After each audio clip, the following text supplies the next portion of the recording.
committed to equipping you to hone your media skills better to stand out from the crowd as a go-to expert in your field. Each week, Rich Bontrager interviews top leaders, influencers, authors, speakers, podcasters, and media professionals about how to leverage media best to help you shine brighter on camera and stage as a go-to expert. Now, here's your host, The Trigger, Rich Bontrager. And thank you, Dan, once again for that dynamic introduction. Welcome back to How the Rock the Stage Show. The Trigger with you. It's Wednesday night, 7 o'clock, and we're streaming live on multiple channels with another dynamic, great guest tonight. We're going deep into the media conversation here tonight. We're going to get into how to build a successful media network. Of course, throughout the show, if you want to, you can always drop comments in the chat, send us some emojis, give us some love. Feel like you're part of the family. You're here with us, having a great time. Of course, our mission at Rock the Stage is to help you shine on camera, shine on stage, to elevate you and your brand authority. And we're going to get deep into that here tonight. But before I do that, we do need to mention that Audavita Studios is our proud sponsor, and they power How to Rock the Stage Show.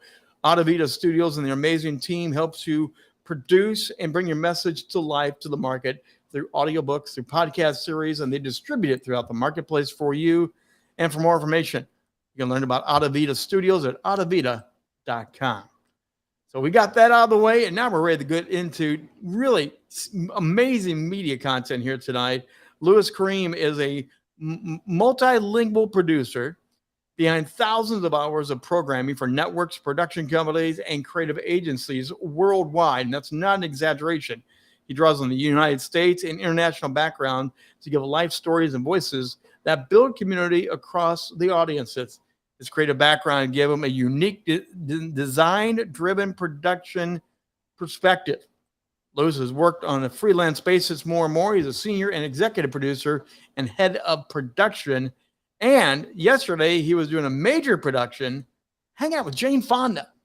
So welcome to the stage, Louis Karim. Let's bring him on in. Good to see you tonight. Good evening, Rich. Thanks for having me. That's a lovely introduction. Thank you. Well, you know, the team works hard to bring the best for you here. Wow. Yes, I have no doubt about that. So you've been in the international stage. And by the way, before anyone asks, you have a strong accent, but very good English. You're not from these parts, are you? No, I was born and raised in Lebanon, actually. So in Lebanon, you grew up with trilingual. So French, Arabic, and English. And this is for, as my education. So well, it's keep definitely it simple for the viewers. We don't want to scare them. Well, it's definitely served you well, but you have been worldwide in media. You have been all over the place, and you've leveraged it extremely well. In fact, you've worked with the Middle East Broadcast Network, or the MBN, and you've done that for 14 years, right here in Washington, D.C., where I'm based at. How do you get into that? Well, I've been in DC and we never met in person. When I moved to New York, now we are meeting virtually, actually. It's so fun. Before I moved I was recruited actually to Washington, DC. Let me give you a quick brief of where I was before. Yeah. So I started in production creative agency back in Beirut for almost 8 to 9 years. So you are in creative mode and attention to details when you do any production that goes all over the Middle East. I had the chance to transition to broadcast. So I used my background in creativity and detailing to put it as a broadcaster art director. So I was part of moving the headquarters from Middle East Broadcasting Center from London to Media City in Dubai. So I was with them from 98 till 2003. And the transition was 2 years of transition back and forth between production agencies and the TV production until it was a full-time TV production.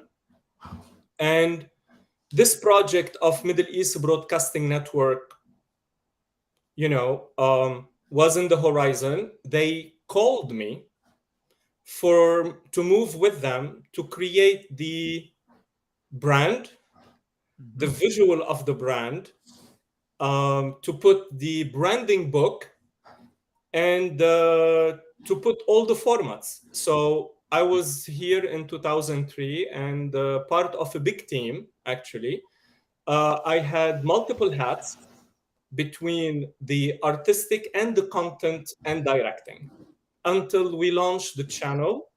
And then I was completely in the current affair department, taking care of all the current affair creative side for any new program format, graphic panels, the whole 9 yards. So, Well, for example, you took Americanized shows and you took them overseas. As part of your creative genius, you took Saturday Night Live overseas and reinvented it. You took The View overseas and reinvented it. That's yes, all part of you building a real network out. But you had to always reinvent it, but in the context of the audience, of the country, of the language, right? yes. I mean, the American format was copyright and bought by Middle East Broadcasting Center. That was in Dubai. We had a major studio back in Lebanon, and all these American format, they were produced in Beirut. So we bring the talent from Egypt, Saudi Arabia, UAE to Lebanon, and we did what we had to do. So for The View, we had 4 women from all over the Arab world. We kept the same visual concept, the same format. We twisted a little bit because of the viewers, and then the content, it matched the region. And for SNL, we had over 12 or 14 actors, pan-Arab.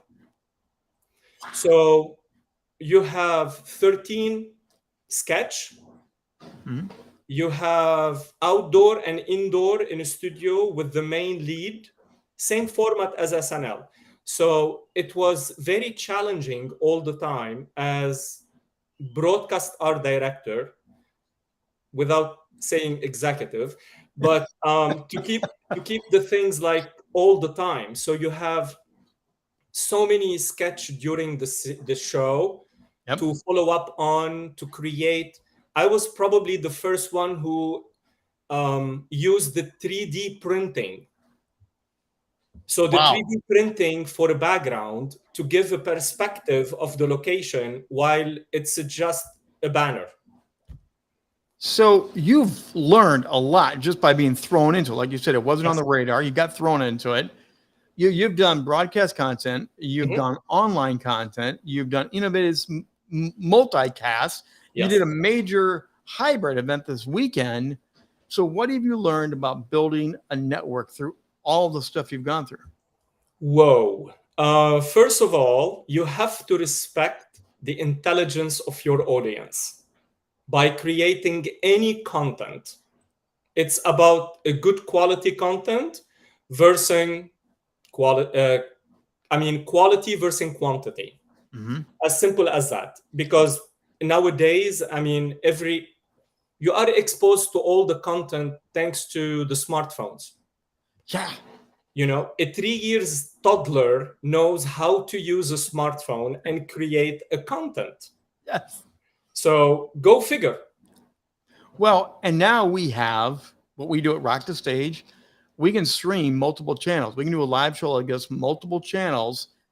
We now can do exactly what ABC, NBC, anybody has done for decades. We now have the power to do it themselves. Do you think content creators, executive CEOs, do you think they fully understand the power we have at our fingertips right now? Not really, because they care only about audience rating and marketeers, sponsors, money, and bonus. It's a shame because, again, we have free range. There's no ratings. There's no one really to check in with. We can be free range total creators, which from your experience, I'm sure you've had fun doing that. Take an idea, turning it upside down its head, and you could do whatever you want, couldn't you? Exactly. I mean, it's still happening. And sometimes like you are shocked by seeing like what's going on screen, you know? Mm-hmm. So many times like there is people, they try to copy any format and they think they created something original, which is not. So let's talk about that, because it's easy to take the idea of Saturday Night Live and copy it, but the idea is create something new.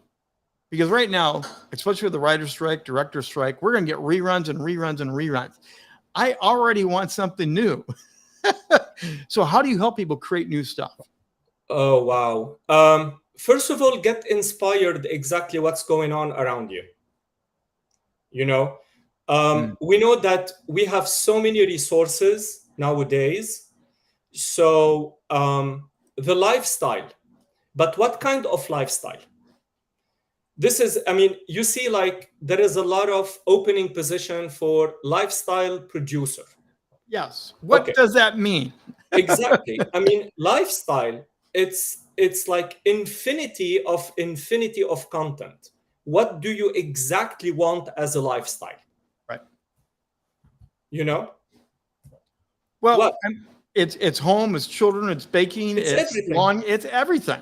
It's everything. It's everything. Like, for example, there is a recent channel was created overseas, okay, and their content, it's anything that goes on social media, regardless.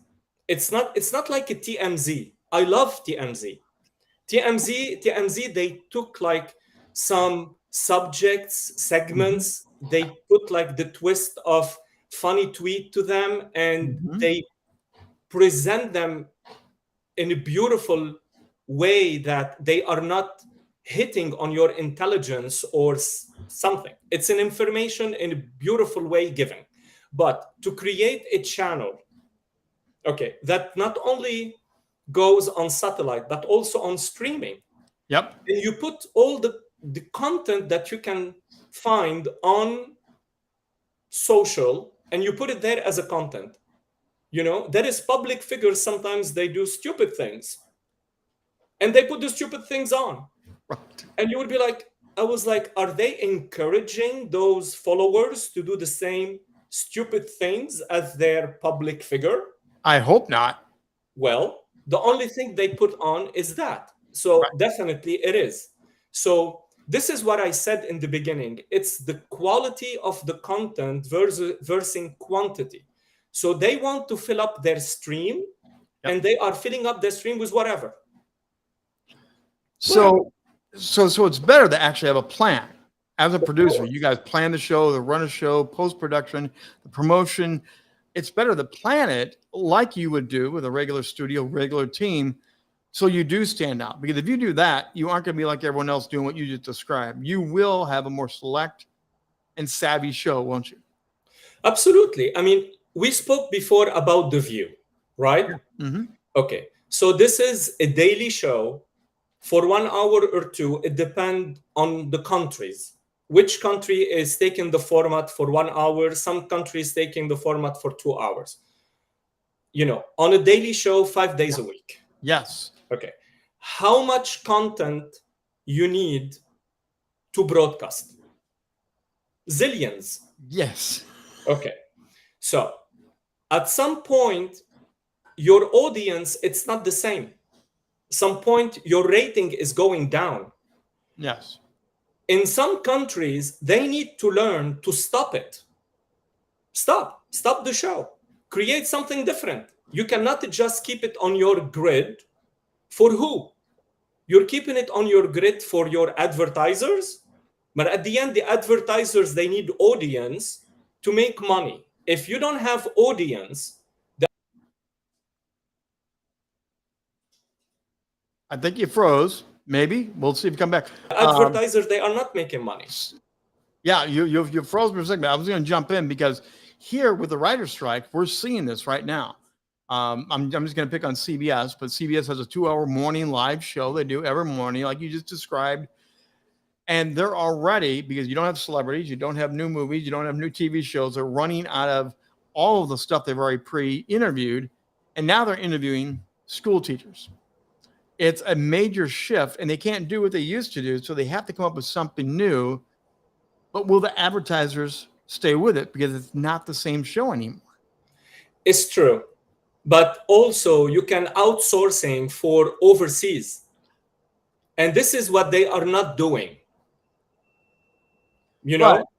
But that'd be a great point for someone new building their platform, for someone building a show like mine, get international connections, because the international audience is hungry for this, I've heard as well. And building a global network is possible, right? So how do you recommend people start a global network, not just a YouTube channel network? Oh, absolutely. Now with the streaming is a global. You cannot just think about your viewer in the same region. You have to see the viewer on wide perspective. All the viewers, they are worldwide. I mean, we are in the United States, right? There is American, they live in Australia. There is American, they live in South Africa or Argentina or any place in the world. And they will go either on Peacock, either on Disney Plus, either on any Paramount streams, which is completely American, and they are still connected to us and live with us. So your content, it will reach them. So it's not just about United States. Like, for example, because recently I had an experience with a brand integration and brand placement in film, TV programs, and documentary. Okay. And we know that any film produced recently, it goes on those OTT streaming channels. We're talking Max, Prime, and Netflix. Those are the majors, right? And it's a very worldwide exposure for all the advertisers. Some advertisers, they put millions of dollars just to have their product integrated in the film, because they know it's reaching over 200 million viewers or 300 million viewers. So you have to see the big picture. You cannot all the time focus on who are my audience. Oh, okay, I live in New York. Okay, so our audience, they are not just New York. You talk about CBS, okay? CBS morning show, it's not just in New York. CBS morning show, everybody, if someone in Australia, he can watch it. Right. Okay, so all the time, their content is focused on what's going on nationwide and not international. I mean, there is people international, they are doing great jobs. You can host them.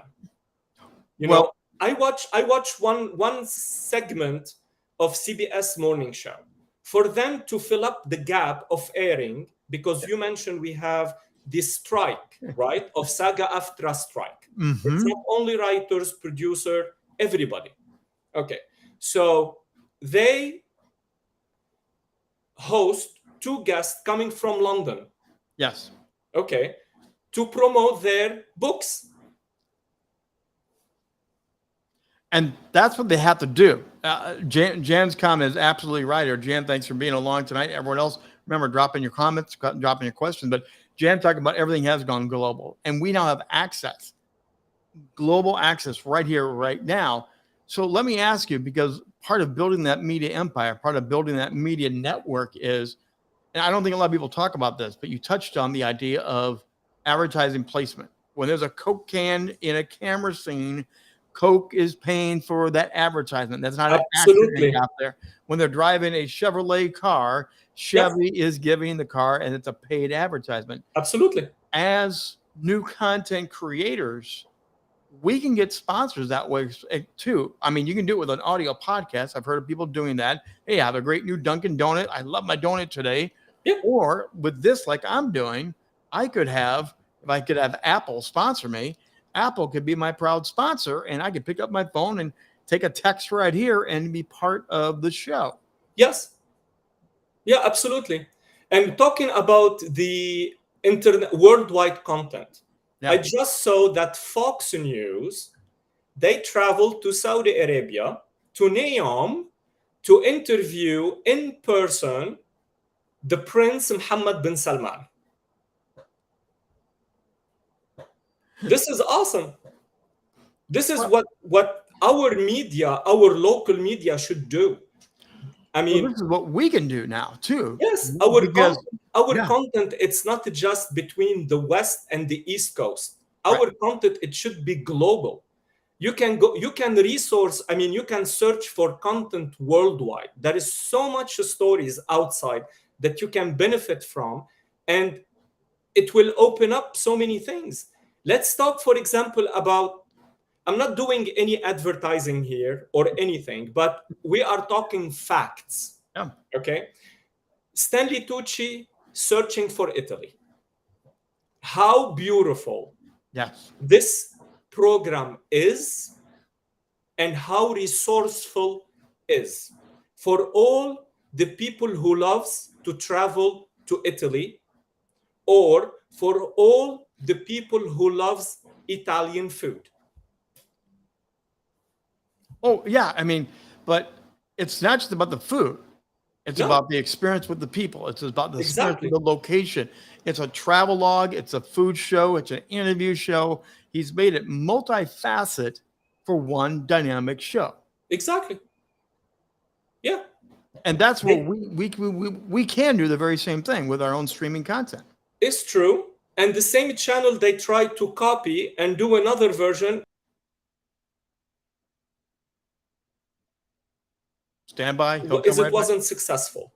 Okay. So this is something really major we need to talk about, because sometimes a channel, they create a program or a format, and it's success, it reached successful, viewers and whatever, and they start duplicating it. Yes.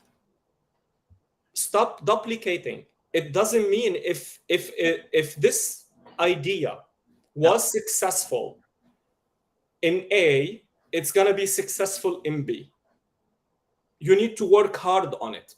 And the consequences, like, really bad.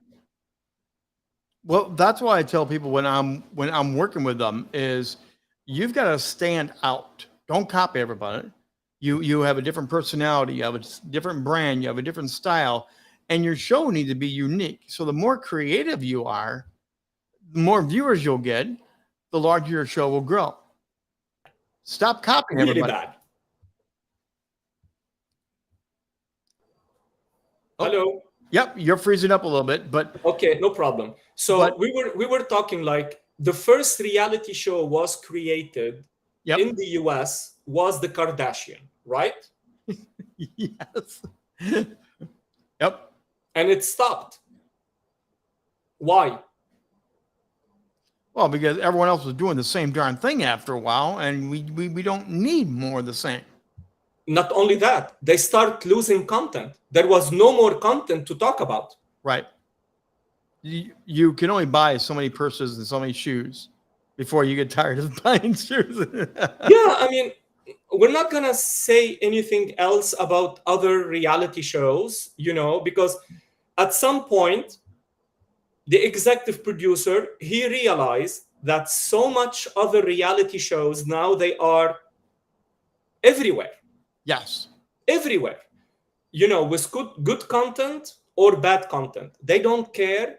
It became like the trend to do reality shows, regardless the content. Whoever. Well, and that's part of what's going to be happening right now through all this shutdown. I want to go back to the idea of creating a show, because you've produced, you've directed, but you've show run. To create ongoing content, you have to have a plan to build your media empire, your network. Talk about show running. Talk about show content creation. You have to have 2 or 3 shows pre-planned. You don't just do one show and wait and one show. You have to have guests lined up in advance. a backup guest probably lined up, right? What do you do to make sure you have an ongoing show that's not going to fall apart?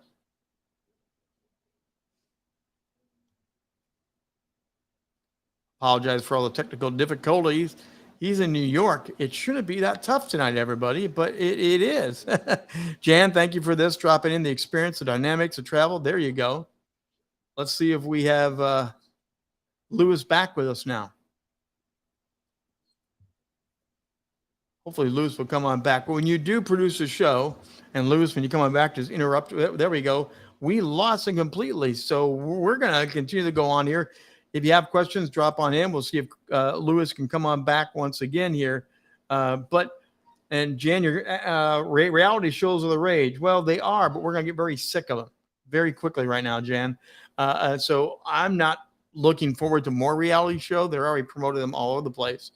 But what I was mentioning with Louis was that there is a whole philosophy of building your network, building your shows, and you have to show plan this. Now, Rock the Stage show, I'm just going to pick on my own show. Rock the Stage, we have usually 3 months of guests lined out in advance on average. And Louis let me know he lost connection. Try again. This is why it's live. But we usually have at least 3 months of guests already pre-planned out. Now, the interesting thing, and Louis, welcome on back. Great to have you here. Yes. But this idea of show running and planning, usually I have about 3 months worth of guests already set. But if someone drops off, they get sick. I had some guy had his house get flooded. As a showrunner, you have to have backups. So can you talk about the planning and the strategy of creating an ongoing show? Yes, absolutely. Like I can talk about my last weekend experience without mentioning the product and the client and the whole 9 yards. Yeah. Okay, so talking about content, okay, last minute changes all the time. Yes. People, they will step in, has zero experience whatsoever of what's going on in the backstage and how you manage and direct a show on live stream. Yes. So when you go out on a break, you have to come back from a break. Yep. Okay. So you have people, they jump immediately on stage, they took the mic and they start talking, and you will be like, what's going on? I didn't give you the permission to do so. So please go backward and wait for my cue to be on. Some of them, they were just talking heads, to be honest.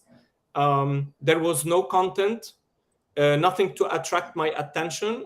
But at the end, I was directing. I wasn't responsible of the direct content. I was responsible to stream a beautiful, clean show for them. Some elements they were missing, but it's off my hand. I wasn't in control of that.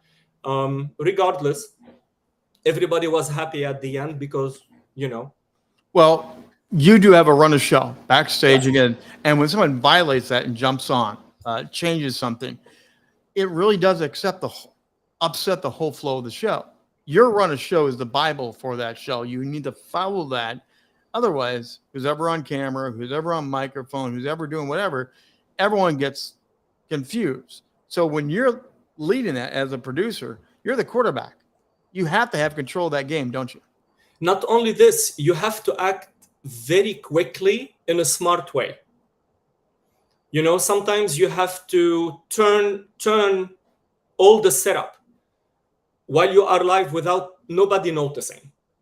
Like, for example, we set up that the moderator will sit all the time left frame. Okay? And the floor manager, he insists on the moderator to sit left frame. What happened? He sat right frame. So you have to change his camera automatically. People, they think it's easy, just like, to ask camera 3 instead of camera 1. But no, because he didn't think, his mic, if he sat on the left, his mic is on his, left shoulder. Yep. So all the guest mics, they are on the right shoulder. So because everybody, the eye contact, it goes in the angle of the moderator. Yep. So if he flip, they will flip. So there is no audio. Well, but this is the thing that many content creators don't understand. When you run a show like you're describing, every chair does matter, because from the name bars to the microphones to the lighting, the sound techs usually do a sound check. So Yes. normally they know Yes. what your voice is going to be like. So if you don't sit in that chair, they have to readjust on the fly instead of having it where you preset it. There's so much that goes on to really run a show that people are just not aware the work behind the scenes that make it look good on camera. Absolutely. And also the key light fill, because when you make your setup and you make your light design, you focus on these people. They're going to be looking, for example, on the right where the moderator is, or left, and straight forward to the audience. So when you flip them, it's a dark fill skin for them on the other side. I mean, you have to live with that. You have to immediately jump on the control, switch things around to make it look really good, and keep moving with the show. As simple. So And if a guest to flip his seat, yeah, you don't know who's the guests are. well, right, because you're expecting that name bar to be at the right person on the right Absolutely. chair, and Yeah. it doesn't work. You've done so much over your career, and you've created, you've redesigned. With what's going on right now, with the advent of the new media that we're enjoying right now, this very minute, streaming, the new hybrid TV, regular network, where do you think this is all going to go? Do you think this new media is going to become a standard of media? Is this going to grow and grow, or is this kind of as big as it's going to get? Well, the new media now are in fight with the AI and a chat GPT. Yep. As simple as that. As simple as that. AI and a chat GPT. They think the artificial intelligence can create a valuable content for the producers or the content development people to use to put on air. As simple. Where it's much more than that. Jan, by the way, agrees. She said now she's learning and understanding behind the scenes. There's a lot going on with you guys. But it is changing. But in a couple of the conversations I've had with other media people that have appeared on the show here, the growth of what I'm doing and this live stream and this new media of new content creators, if Hollywood does not get their act together, we're going to have a bigger piece of the pie. More and more people are looking for original content, fun content, international content. And that's what new content creators are providing through audio podcasts, video podcasts, streaming live shows. They're literally doing many of the things that you did when you first started with your career. Exactly. Yeah, I mean, we used to brainstorm a lot to come up with a content, and we look all the time for originality about what we are doing.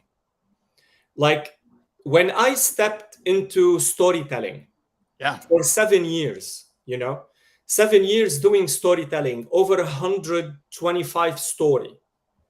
Okay, so if I'm having the guest saying and repeating himself in front of my lens, what I'm doing, again, I will be copying what he said or did in front of other lenses in other channels. As simple. So always I used to listen to all the interviews that he was on, and sometimes pick a keywords, which is now the keywords, you put them in AI and a chat GPT, you click enter, and it will give you the solution, right? The content. So but that's not creativity. I used to look for those keywords and build my storyboard and a question based on those keywords. And from the first question to him on camera, he will look at me. He's like, "From where you get this information?" I was like, "You were talking about it in this interview." He's like, "But I didn't go deep in this information." I was like, "Exactly, because I don't want you to repeat yourself in front of my lens." So now recently, I mean, seriously, there was, let's say, we know that Novak Djokovic, he won the US Open, right? Mm-hmm. For the 24-time Grand Slam title ever in the history of the tennis players. Okay. So he went on NBC, he went on CBS and ABC morning shows. Right. The poor guy. I mean, he finished here, he moved to here, he moved to there. Yep. I was surprised that all the anchors of the 3 streaming asking him the same questions. Happens all the time in this world Same of questions. media. So A, he was repeating himself, and B, do some more research, because you know that he gonna be going on the other streaming in the morning, you know, with his sponsor Lacoste. You know, Lacoste is paying too much money for him. So with his sponsor and repeating himself. Well, that's where, again, part of the media training I do talks about interview skills, and you can't repeat yourself. I understand they're on the speaking circuit, they're being propped up, but you do have to be different. You do have to be creative. You have to be able to think on your feet. By the way, we're going to be winding on here in just a moment, but Louis, I do want to share that I want to let people know how to connect with you and find you. Scan the QR code and connect with Louis. He is on LinkedIn. This will drive you to his LinkedIn page there. But he does have video content. Check him out on YouTube. And where else can we find you, Louis, and learn more about you? Well, you definitely on Facebook, definitely on Instagram. I'm there. On Twitter, it's more not really related to the broadcasting people. So it's more Instagram and Facebook. Hit that QR code. Make sure you grab that and connect with them. Louis, thank you very much for being here tonight. And again, he's got decades of experience. He has been overseas, here in the States, and he's still cranking out great stuff. And again, thank you for taking the time. I know yesterday you were busier than all get out. So thanks for making the time to show up here tonight and rock the stage. I really appreciate it.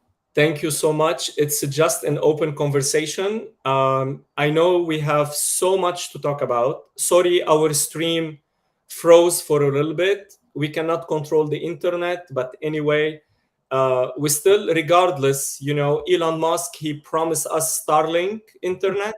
I mean, we are waiting for that. But still, I mean, thank you again. And I hope we can, you know, keep on going and try to be more original in our content to create a new media. Doesn't count on AI and a ChatGPT, but to use them for our benefit. Yes. I'm with that. I am with all the technology that it's possible. We know that the smartphones now are a major source for content, but we need to know what to pick from. You know, there is one digital magazine, they create a segment or a page for fake news, and they collect all the fake news from the social media and they put them there. And it's shocking. Because again, there's like endless ways. They will take those fake news and they will do so much with it. Well, again, like you said, there's so much to talk about here, Louis. Thank you for making the time to be here tonight. And again, you got some people thinking, you got some people talking. We got educated here a little bit, folks, on some of the behind-the-scenes work and what it takes for new media, for streaming media, and of course, for building that media empire. One of the biggest things to think about, what goes on off camera, out of frame, what goes on behind the scenes is often far more important than what you get right here. Part of building your network, part of building your media empire is have a good team. Make sure you have a team that's going to help you achieve your goals. So, like we talk about every day here at Rock the Stage, help you shine on camera, shine on stage, elevate you and your brand authority. The only way you do that is with a great team behind you, helping you achieve the big goal. And that's going to do it for the week. I'm the Trigger, Rich Bontrager. Don't forget, we'll be back every Wednesday night, 7 p.m. Eastern Time, bringing you amazing guests, insights that help you build that media empire, learn media savvy tricks. In fact, coming up next week, we are going to have a writer, producer that has written some of the best TV shows that you'll know from your childhood. Have you ever heard of He-Man, the cartoon? Have you ever heard of Star Trek? And much, much more. We're going to have him with us next week. A great conversation about writing for major studios and how to be creative from the inside. We're going to do that next week on How the Rock Stage. We'll be back next week, 7 p.m. Eastern Time, live. Until then, I'm the Trigger, Rich Bontrager. Keep rocking.